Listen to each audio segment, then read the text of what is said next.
falo partindo de uma opinião que é super suspeita, porque a minha função dentro do poker, claro que eu tenho uma sessão de notícias no PokerCast, que eu levo a notícia para o ouvinte e levo uma discussão minha com o Lanza a respeito o que a WSOP planejou para esse ano, o que está acontecendo, qual é a situação do Brasil dentro do poker. Então a gente vai discutir assuntos gerais sobre a situação do poker no Brasil e no mundo, mas a principal função minha dentro do universo do poker, a meu ver, é a de documentar as grandes histórias dos grandes jogadores, né? Então, por isso eu tenho tanta satisfação de trazer histórias que às vezes não são nem contadas. O Sage mesmo, que, poxa, praticamente a última entrevista que ele deu foi em 2010 para mim. O Sage é guru de todos os grandes jogadores de pôquer. Na hora que eu falei com o Sketch, para construir a pauta, eu falei com o Sketch, com o Dom Almeida, com o Vitor Dzivelevski, com o Redão, com a Eli Borba, que cuida dos times. E, cara, todo mundo falou que incrível que ele vai dar entrevista. A mesma reação aconteceu com, com outros jogadores que nunca falaram e que se dispuseram a falar para o PokerCast. Então, na minha opinião, a minha função é exatamente documentar essas grandes histórias. É dar ao jogador uma carta de apresentação que, se amanhã alguém quiser entender a carreira dele no momento que ele veio para o PokerCast, ele possa contar. Por outro lado, eu tive algumas recusas de pessoas que simplesmente não quiseram falar ou para o PokerCast, ou não topam falar, não têm vontade de falar. Acontece, faz parte e eu respeito totalmente. Não estou nem falando do Matheus, porque o Matheus eu ainda não convidei, nem nada. Só acho curioso como ele está completamente desconectado das notícias, né, dos acontecimentos do poker. E isso, para mim, é novo e interessante. Cara, você falando agora, o seu programa tem uma parada muito massa, porque ela mescla os old schools, da minha época, da época do Gu, da sua época, inclusive, com jogadores novos. Por exemplo, esse que saiu hoje, você falou o nome dele agora, já fugiu da cabeça. O Leocir, Leocir. passou pela minha timeline lá do YouTube, tá ligado? Eu coloquei lá o Watch Later. Porque eu falei, pô, eu quero conhecer um jogador novo de poker.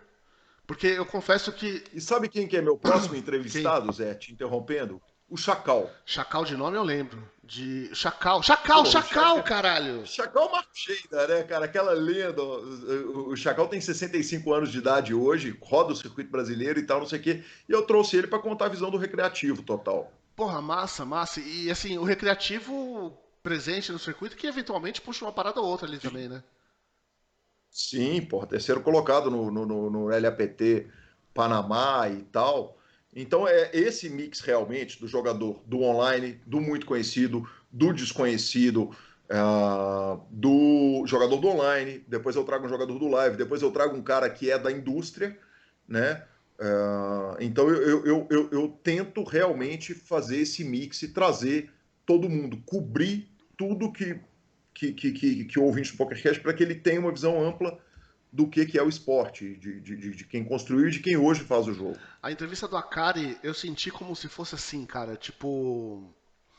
Tem um podcast que eu comentei com o Gu já e com você, mas talvez você não acompanhe nem fudendo, porque basquete não é do seu interesse. Que é com o Matt Barnes e com mais outro mano que eu esqueci o nome agora. Que é o. É um podcast de basquete. São dois ex-jogadores e eles levam jogadores, ex-jogadores, jornalistas. É muito parecido com a dinâmica do PokerCast. Um papo mais solto e tal. E aí eu assisti uma entrevista do Curry, do Stephen Curry lá com esses caras. Falei, porra, mano, um cara que eu admiro demais a carreira e ver o cara falando de uma maneira mais solta é do caralho, né? Quando você deu a entrevista com a Kari, eu tive a mesma impressão, velho, a mesma sensação. Do caralho, do Uhum, caralho. sim. Entrevistar o Akari. Porque é muito livre, Entrevistar né, o Zé? Akari deve ser uma parada muito louca, né, mano? Cara, e o Akari é muito Pra generoso caralho, pra caralho. com a mídia. Né? Ele topa falar, ele está disposto a falar, então ele vai conversar comigo igual ele conversa com o Pedro Uhum. Bial, como fez há 20 dias. Né? Ele e a Malruim foram ao Conversa com o Bial falar a respeito de pôquer. Uma outra entrevista que é muito especial, que é uma história que não havia sido contada com o merecimento que ela tinha, cara, é do Will Arruda. Sim, O Will não sim, falou com sim. ninguém. O Will não falou com ninguém. O Will talvez tenha sido, como o Sketch apontou com muita propriedade, o cara do mundo, pode ter sido o cara do mundo que mais deu aula de pôquer. que mais gastou tempo dando aula de poker, porque ele tem o time inteiro do Forbet, ele foi coach de uma porrada de gente, e foi uma história que a gente contou em 2 horas de entrevista, uma entrevista longaça, e que ele, sendo um cara muito avesso à mídia, ele optou por ter o PokerCast ali para contar a história dele. Cara, e isso, nada poderia me honrar mais do que esses caras que falam, não vou falar, mas vamos lá, porque, cara, é um carinho muito grande, né? É muito lisonjeiro que alguém opte por contar a história e use o PokerCast como canal para contar a história de vida no poker. Mano, o PokerCast é um bagulho. Assim, se eu for pensar numa parada, eu diria que é um documento histórico do poker, tá ligado? Porque. Tá aí.